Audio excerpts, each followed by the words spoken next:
안녕하십니까. 바른보험 탐구 FM미디어 이금주입니다. 자, 오늘부터 FM미디어 보험방송 바른보험 탐구로 여러분과 함께하게 되었습니다.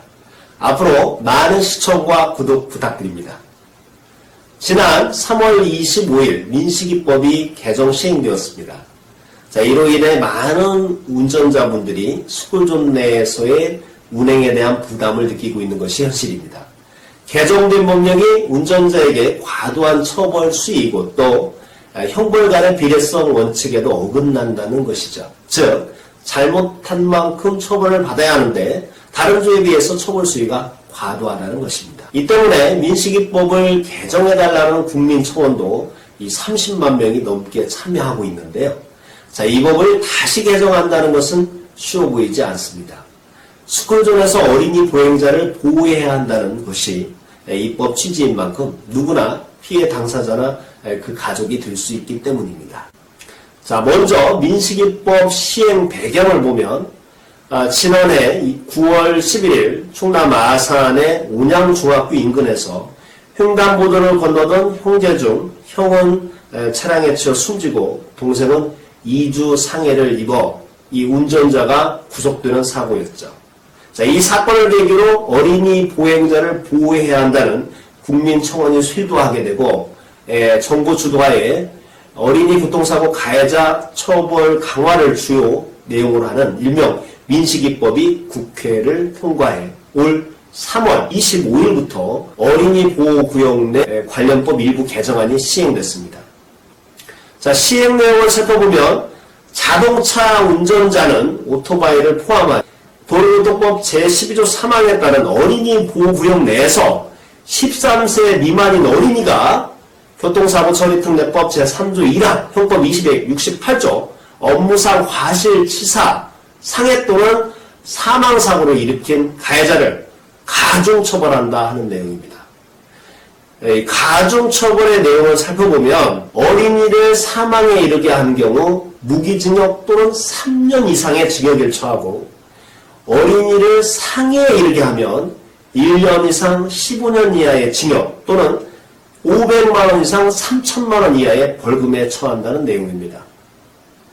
여기에 중요한 내용이 있는데요. 형법 268조는 바로 업무상 과실치사입니다. 즉, 운전자가 과실이 있는 경우 처벌한다는 내용인데요.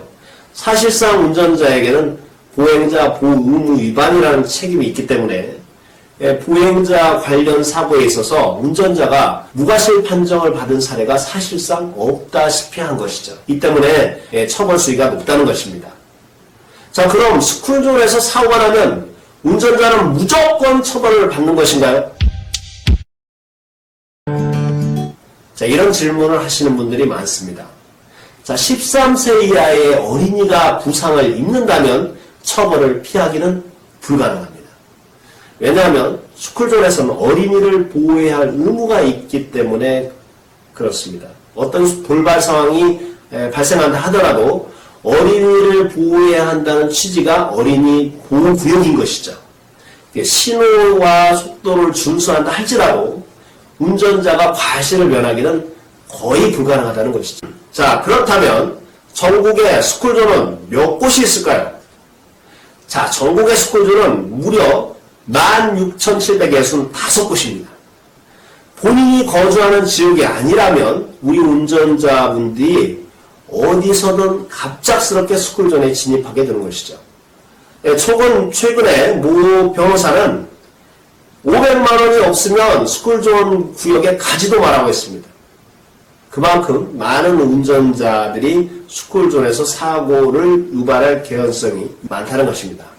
자, 그렇다면 어떻게 해야 할까요?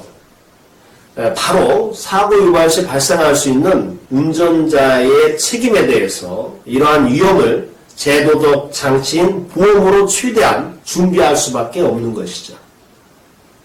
자, 제가 사례를 하나 들어보겠습니다. 이 민식이법 이후에 발생한 사고인데요. 자, 매일 직장을 출근하는 A씨는 항상 스쿨존을 통과해야만 출근을 했습니다. 그래서 항상 주의를 하는데요.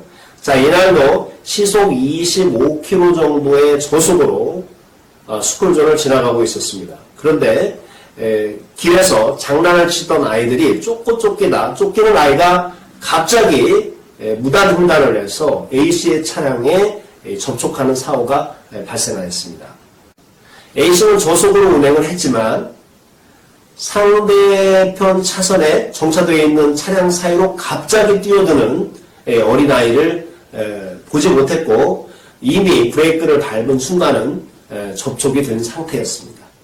다행히 크게 다치지는 않았지만 불안한 마음으로 아이의 부모에게 연락을 했고 병원에서 MRI 등을 촬영을 했습니다. 상대방 부모는 아이가 큰 이상이 없다는 것을 확인했지만 이 민식이법을 운운하면서 경찰에 신고하지 않을 테니 500만 원과 치료비를 달라고 하였습니다. 자, 어떻게 해야 할까요? 우선 병원비는 자동차 보험으로 처리가 가능합니다. 하지만 500만 원을 주는 것이 나을까요? 아니면 사고 처리를 하는 것이 나을까요? 자, 이러한 경우라면 당연히 500만 원을 주고 사고 처리를 하지 않는 것이 나을 수도 있지만 A씨는 아이의 과실이 더 크다면서 사고 처리를 접수하였습니다. 아이의 부모도 병원에서 염좌 2주 진단을 발급받아서 경찰에 접수를 했습니다. 자, 결국 A씨는 어린이 보행자 보호 의무 위반으로 특정범죄 가중처벌로 기소가 됐으며 피해자 부모에게 형사합의금으로 500만 원을 지불하게 됩니다. 재판 과정에서 변호사를 선임해서 적극 대응을 했고 법원은 A씨가 반성하고 합의를 본 점 등을 참작해서 가장 낮은 벌금형인 벌금 500만 원을 선고하게 됩니다. 결국 벌금 500만 원과 합의금, 변호사 선임 비용 등이 들어가게 된 거죠. 자, A씨는 잘한 일일까요? 아니면 잘못한 일일까요?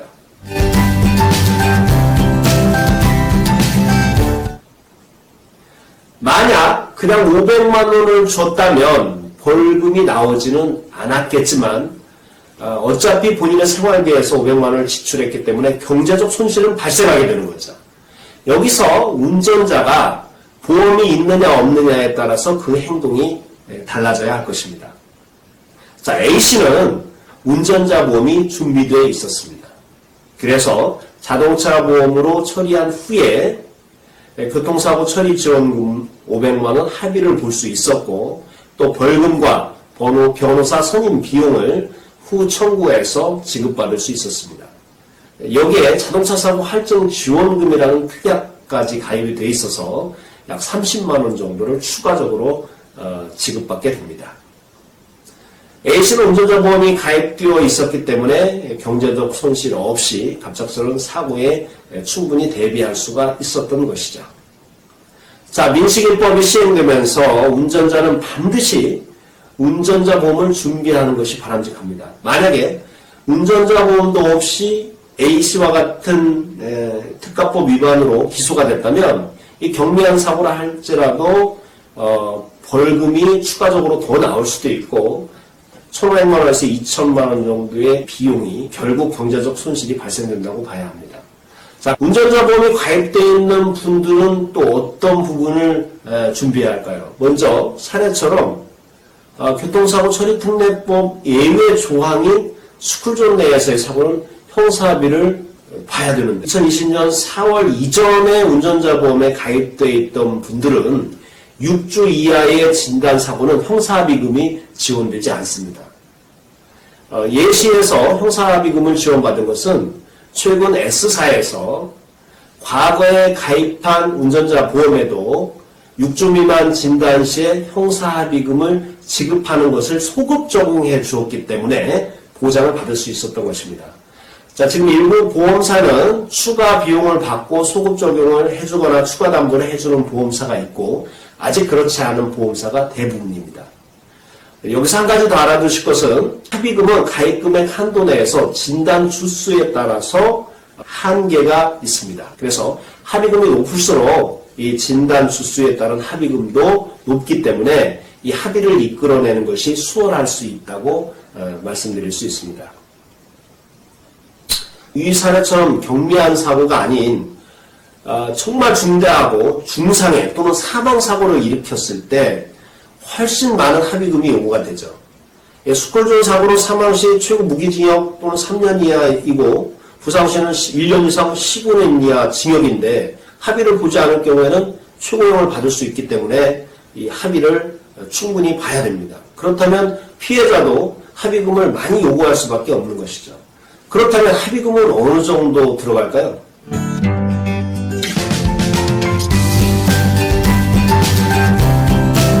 합의금은 딱히 정해진 기준은 없습니다. 일반적으로 과거에는 사망사고 시 3천에서 5천만 원 수준이었는데 현재는 5천만 원에서 1억 원 수준으로 상향이 되어가고 있고 이 대법원 판례에서 사망 위자료 지급 기준이 3억 원으로 상향 조정되면서 더 많은 합의금을 요구하는 피해자가 늘어나는 현실입니다. 이 보험업계도 합의금의 수요가 많아져서 업계가 가입 한도를 2억까지 늘리고 있고 또 보험 가입도 합의금은 1억 원으로 적극 제한하는 것도 피해자 요구 수준이 높아졌기 때문입니다. 합의금 담보를 가입하지 않은 운전자가 스쿨존뿐만 아니라 신호위반이나 속도위반 등 12대 중과실 사고로 기소가 됐을 경우 자신의 돈으로 합의를 하지 못한다면 결국 벌금으로 대처할 수 있는 처벌도 실형을 살게 되거나 또는 높은 형량을 부형받게 되는 것입니다. 따라서 기존의 3천만 원 또는 5천만 원 가입 합의금이 있다면 이제는 1억 원 이상으로 상향하는 것이 좋습니다. 또 실제 보험료를 보면 5천만 원이나 1억이나 보험료 차이는 불과 4,500원 정도밖에 차이가 나지 않는다는 것입니다. 각 사별로 납입보험료 차이는 있지만 벌금 또한 과거에는 교통사고 처리특례법 위반 시 최고 2천만 원의 벌금이 한도였습니다. 하지만 민식이법이 개정되면서 이 벌금 한도가 3천만 원으로 높아지게 된 것이죠. 그렇다면 벌금도 3천만 원까지 준비하지 않으면 안 되는 상황인 것입니다. 마지막으로 변호사를 선임해서 재판을 받을 경우 변호사 수임료도 천차만별이죠. 물가 상승률을 고려하고 또 유능한 변호사를 선임하기 위해서는 과거 500만 원에서 1,000만 원 정도의 가입 한도로는 부족할 수 있습니다. 현재는 2천만 원까지 가입이 가능하기 때문에 2천만 원을 가입하는 것이 좋고요. 20년 납 기준으로 따져보면 2천만 원의 보험료가 변호사 선임 비용 보험료가 110원에서 150원 수준입니다. 2천만 원을 준비하시기 바랍니다. 자, 그렇다면 운전자 보험이 없는 분이라면 최소한의 준비는 하셔야 됩니다. 이미 기가입되어 있는 분들이라면 담보가 어떻게 가입되어 있는지를 알아야 하고 또 운전자 보험은 손해보험 업계가 동일한 어떤 법령과 개정 시기에 따라서 담보를 상향 조정해왔기 때문에 대부분 동일한 시점에 담보가 변경되었고 내가 가입한 시점이 어느 시점인지를 알면 이 형사합의금 담보나 벌금 방어비용 담보가 대략 얼마인지 알 수가 있습니다. 형사합의금을 예로 들면 2009년 9월 이전에 가입했다면 형사합의금은 2천만 원 이하였습니다. 2016년 12월부터가 가입 금액이 3천만 원으로 확대가 됐고요. 2017년 5월 이후에 이제 5천만 원으로 확대가 됩니다. 그리고 2019년 7월부터 지금 한도인 1억 원까지 담보가 가능해진 것이죠. 본인의 보험 가입 시점을 확인하고 또 기존의 운전자 보험이 현저히 낮다면 재가입하는 것도 적극 검토를 해보셔야 됩니다. 운전자 보험은 대부분 일부 환급금을 돌려받을 수 있도록 설계가 되어 있기 때문에 2017년 이전 3천만 원 이하 가입하신 분들은 새롭게 가입하는 것을 적극 추천을 드립니다. 또 그 이후에 가입한 보험이라면 해지 시의 손해율을 따져서 소액으로 담보를 추가하는 방법이 있습니다. 적게는 5,000원부터 만원까지 해당 보험사에 문의해 보시면 됩니다. 매월 납입하는 운전자 보험이 부담스러워서 아무런 준비도 못한 분이라면 이 자동차 보험의 비용 손해 특약이 있습니다. 일부 담보지만 준비를 하셔서 만일의 사고에 준비하시기 바랍니다. 자, 추가적으로 궁금하신 점이 있으시면 댓글 두시면 안내 드리도록 하겠습니다. 자, 무엇보다 중요한 것은 안전운전이겠죠. 하지만 만일의 사고에 대비하는 지혜도 반드시 필요합니다. 항상 여러분께 팩트 있는 보험 방송으로 찾아뵙겠습니다. 지금까지 좋은 보험 길라잡이 FM 미디어 이금주였습니다. 감사합니다.